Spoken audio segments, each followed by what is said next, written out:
ګرانو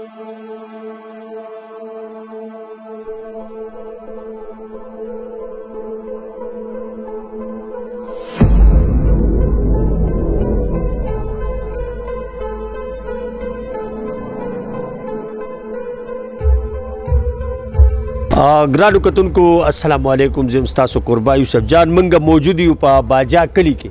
دا چې کوم دی د باجا کلی منځ کوڅه ده او سره زه مخکې چې کوم دی نو موږ د دې سروې کړی وه، راغلي وو، کتلي مو. نو کله چې په دې ځای کې باران شوی نو ډېرې غټې اوبه ولاړې وې. نو هغه وخت کې چې کوم دی زمونږ څه ملګرو دا دغه وکړه، درخواست وکړو چې تاسو راشئ او د دې محلې کې چې کوم دی نو هم څه تپوس وکړئ، پوښتنه وکړئ د خلکو نه. نو موږ نن راغلي یو تپوس کو د ملګرو نه. دا د دې باجا کلی د دې منځ کوڅې دغه دي اوسېدونکي دي. دې تپوس کو چې په دې ځای باندې د دې چې کوم بلدیات کوم الیکشن چې شو په دې کې ایم پی اے صاحب دي یا د دې ځای مشرانو څه کار کړی که نه دي. السلام علیکم جی. وعلیکم السلام.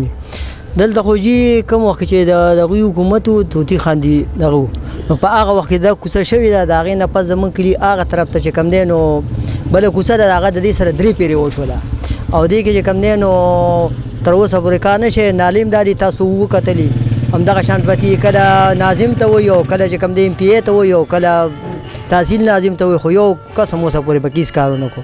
او دې کې موږ ته دا چونکې د کلي مین کوڅه ده او په دې کې موږ کله معمولي باران وشي نو اوبه به دې کوڅه کې ولاړي، د مازه د تلو تکلیف وي موږ ته. او که هسې هم داسې څه دغه راشي نو لکه موږ ته ډېره مسلې که نه، نو په دې وجه باندې لکه دا ډېره لازمي ده او ډېر کسان ته زموږ دا مشران دي دوی کسانو ته ویناګانې وکړلې، اوسه پورې په دې باندې څه دا عمل درآمد نه دی شوی. دا راته ووایه چې لکه دلته خو د ګیس د مسله ووایو، دلته ستاسو د دې منځ نه د دې کلي مشر چې کوم دی رحیم الله حاجي صاحب، دا رحیم الله حاجي صاحب دي دا ګیس او د پاره ډېر لوی تګودو کړی و، هغوی دا ګیس راوستې. نو دلته کې اوس د دې ګیس یو هم لوډ شیډینګ هم شته ډېر زیاته.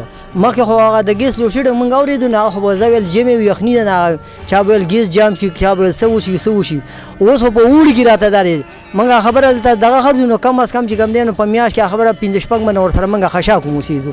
د وجه سره چې که د اکثر د ساري چې یو ټیم کې او د ماښام ډوډۍ ټیم کې په دې کې بیخي او لګي سي نو سره دا راته ووایه لکه دا تاسو هم د کوڅه کې اوسئ، د کلي کې اوسئ، تاسو څه تکلیفات دي؟ لکه دا زموږ میندې خویندې چې کوم دي لکه زیاتر زموږ لکه په موږ تکلیف راځي پروا نه، خو که زموږ دا میندې خویندې په تکلیف کې نو بیا اکثر موږ आवाज پورته کوو. نو تاسو څه وایي دې باره کې؟ دا کوڅه موږ تقریبا سلام خان ته 2-3 پیري ویل چې تاسو راشئ او دا کوڅه موږ ته ووینئ، په خپله وینئ، حالات خیر دی څه خبره نه ده.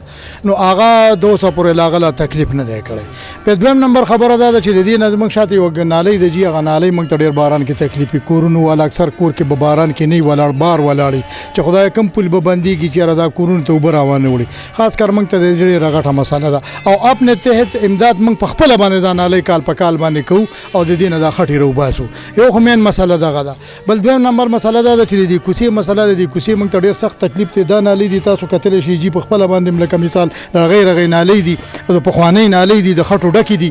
نو لکه د هغې دا وجه ده چې لکه معمولي باران شي نو موږ له چې کوم دی نو د دې نه ډېر سخت تکلیف راځي او خاص کر د باران اوبه نه د نالۍ هغه راواوړي نو چې مانځه له ځي چې موږ زموږ جامې بېلماسئ موږ نه شو کولی. او د ګیس په باره کې چې کوم دی نو زموږ د علاقې ته چې کوم راغلی دی نو په اوړي کې خو جي زموږ چېرته هیټر ونه لګاو چې ګینې موږ کمره ګرمه کړو، خو بس هغه رونوځې ژمي کې باتئ او په اوړي کې هم راپسې لوډ شیډینګ راځي. موږ سره جي دلته کې نور مشران هم دي، تاسو وینئ. بلکې بابا سلام علیکم. وعلیکم السلام.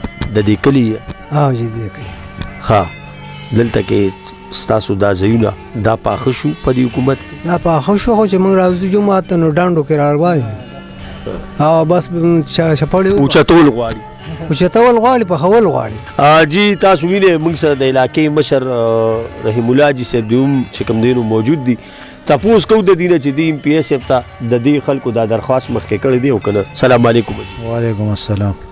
حاجي صاحب د دې خلکو ډېر لوی ګیلې دي، تاسو خو حقیقت دی چې دې خلکو هم دغه ووایي چې لکه دلته حاجي صاحب موږ له چې کوم دی د خپلو پیسو باندې یو کار کړی، خو دا اوس چې کوم مسله دا تاسو ایم پی اے صاحب سره ډسکس کړې ده؟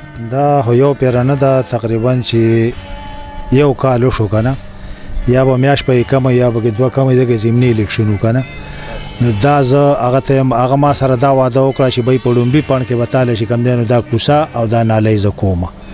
لومبه پڼ چې کم دی نو چې هغه راغې نو هغې دپاره زه نن څلورمه پنځمه ورځ دی زه خبر شوی یم چې هغې کې زموږ د دې کوڅې منظوري رانله او دوی هغه لاړله کله پته نه چې کم ځایګني کې دغه هغه کوڅه مې ورکړه هلته هم لا کار نه دی شوی کار لا په یو ځای کې هم نه دی شوی دا موږ نه شو چې را کار یې وکړو کار لا یو ځای کې هم نه دی شوی خو کم از کم زمونږ دا کوڅه چې کم ده نو دا یې په دې لومبي پڼ کې ور نه کړله ګرانو کتونکو تاسو اورېدل دا ډېر میجر پوینټس دي دا د هر کلي او د هر کور ضرورت دی که بجلی ده او که ګیس دی تاسو دا سپینګیري ویلې دا مشران وایي چې که په دې ځای کله د الیکشن خبرې وي نو موږ ولې ډېر لوی عزت په دې باجا کلي کې ورکړی دی ګرانو کتونکو دا هم چې کوم دی نو د دې باجا کلي د دې محلې یو حصه ده دا ماشومان وینې دا ټوینز برادر دی دا موږ سره چې کوم دی نو دلته کې موجود دی دې نه موږ تپوس کوو چې دلته کې چې کله باران وشي خټي جی نو تاسو غواړئ چې دا د ایم پی ایس په حق دا لار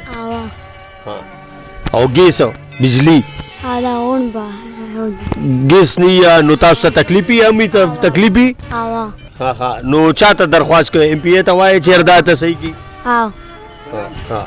ګرانو کتونکو تاسو ویلې د ماشومان د خبرو نه دي خبر نشي کولی بهرحال د دې په ځای به زه تاسو سره خبرې دا وکړم چې دا ماشومان دي چې کله سکول ته ځي نو چې کوم دي دپاره دا اشد ضرورت دا ګیس چې دي مور اکثر پراټه پخوي نو په وخت باندې سکول ته لاړ شي او که چېرې د سکول نه رام شي نو دا ګیس دا بجلی دا د دې ضرورت دی خپله پړایي به د پکو ته یا یو یخ ځای کې نو خپله پړایي به په صحیح طریقه باندې وکړي نو که چېرې ایم پی ایس یا که دلته کې نور غړي کوم چې ریسپونسبل خلک دي دې علاقې که چېرې دوی په دې دغه باندې په بجلی په صحت په تعلیم باندې خبرې وکړو نو دې ماشومان ته به دا تکلیفات نه وي او دا هر څه به د دې دا چې کوم مشکلات دي کوم ریکوایرمنټ دي دا به بیاني نو په دې د خصوصي رقم وکړي شي خو د دې چې کوم د دې کلي کوم ریکوایرمنټ دي دا دې زر تر زره دې ته برابر کړي ما یوسف جان له اجازت راکړې د خپل کیمرمین شهاب سره پښتو نیوز مردان